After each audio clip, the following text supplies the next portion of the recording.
Hello, everyone. Welcome again to my YouTube channel.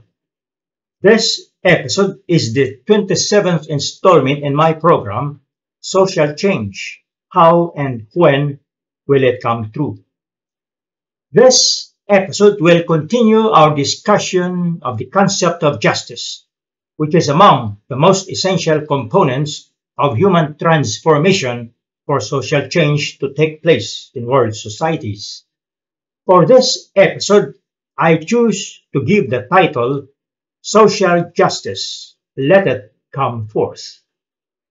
You cannot live out of your meager pay as a wage earner. This is a typical expression commonly uttered by most wage earners in the Philippines. That statement alone implies a justification for the continuing exodus of Filipino citizens seeking jobs in foreign lands. For if urbanites, generally high-tech work people such as those in Metro Manila, Metro Cebu, Metro Davao, and others have such a complaint, the rest of our working classes certainly are feeling much worse in discontent, at times revengeful. In rural villages, all the more are inroads of abusiveness. Underemployment and or underpayment of wages are flagrant, with daily wages of as low as 150 pesos or 250 pesos, or rarely 400 pesos to store workers, and mostly below minimum to others. The poor are surely experiencing awesome agonies of self-agitations and hatred. The rationale often claimed is that rural dwellers are content in low standards of living. But no, wages there are brazenly unreasonable. The low rates are even almost 6 times much lower than those being paid to workers in cities. By our analysis, a Philippine president should have the temper for impositions of justice. Thus, he or she must sound loud and clear his or her intent to alter conditions for the country's poor. Even in his or her pronouncements that he or she would make during the period of his or her campaign for the presidency, which should be repeated many times over, it is to be made clear that this or her administration must have the will to achieve in that which its predecessors did not know. An efficient and effective chief executive of this country must necessarily bring to a country's highest office the expectations of fellow Filipinos.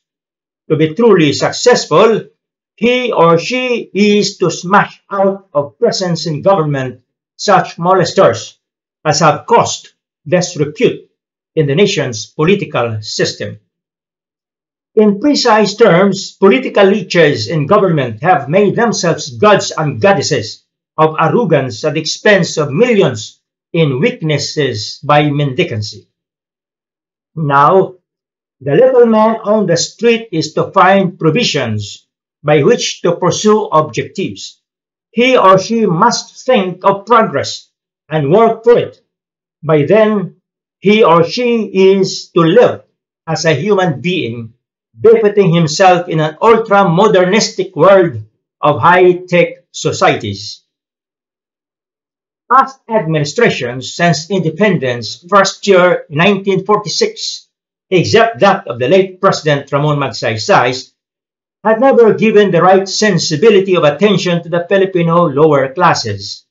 Result, the 1 or more percent of Filipinos owning more than 50% of the country's wealth has remained pampered in arrogance. The economic disequilibrium has always been conducive to criminal elitism, mercilessly unmindful of fellow human beings stranded in subhuman existence.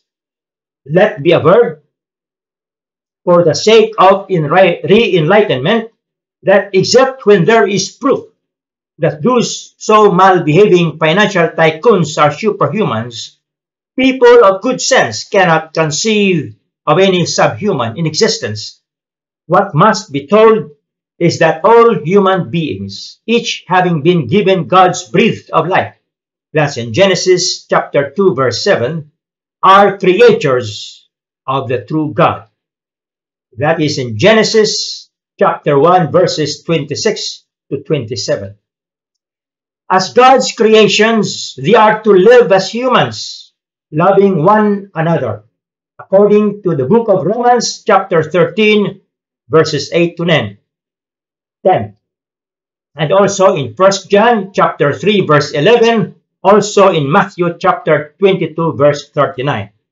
As they should love God with all their hearts, with all their souls and minds. This is God's first and greatest commandment. What is right in human life is doing obedience to the commandment of God.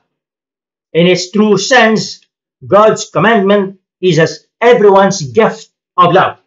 That's according to John chapter 14 verse 23 and 2 John chapter 6. The virtue of loving our neighbor and of loving one another is a good performance of loving God. In this act alone, there is not to be expected any happening of viciousness in our societies. That is, of course, should be true if braggadocios ever think of themselves as creatures of God. Otherwise, they could be children of the devil, of whose well-errant human beings are at service. Precisely, acts of sinfulness are seen in rampancies. We are fearful not only of their continuing but of their widespreading tendencies that are working for the denial of love for one another. For there cannot be any kind of love, neither of charity, where cheating or abuse is ever present, or where there is injustice, or manipulativeness, or where there is hatred or exploitation. In a country like the Philippines, where love for ill-gotten wealth, which is the obsession among so many government officials, is making the poor much poorer, or where extraneous profit-making is the idol of business people, even neighborly love is nowhere to be found. Fairness needed to justify the economic lord's wealth ownership is such that those rich and over-rich property magnates be schooled to understand what is right. Make them distinguish what is wrong. They must be made to know why wrong is not right, nor is it fit in the human order of world society.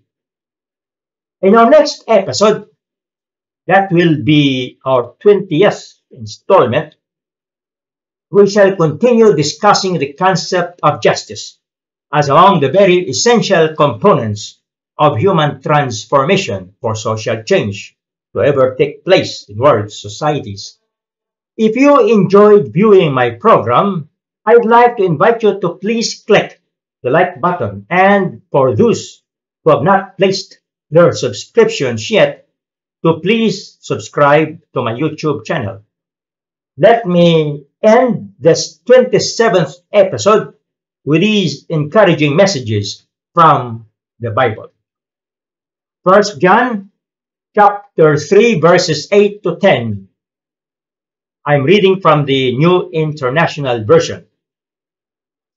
He who does what is sinful is of the devil, because the devil has been sinning from the beginning. The reason the Son of God appeared was to destroy the devil's work. No one who is born of God will continue to sin, because God's seed remains in him. He cannot go on sinning because he has been born of God. This is how we know who the children of God are and who the children of the devil are. Anyone who does not do what is right is not a child of God, nor is anyone who does not love his brother. I'm reading again from the next message is Jeremiah chapter 22 verses 3 to 4.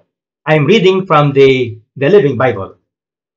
The Lord says, be fair-minded, do what is right, Help those in need of justice. Quit your evil deeds. Protect the rights of aliens and migrants, orphans and widows. Stop murdering the innocent. If you put an end to all these terrible deeds you are doing, then I will deliver this nation, and there shall be prosperity for all. Thank you, my friends. Let's meet again in our next episode.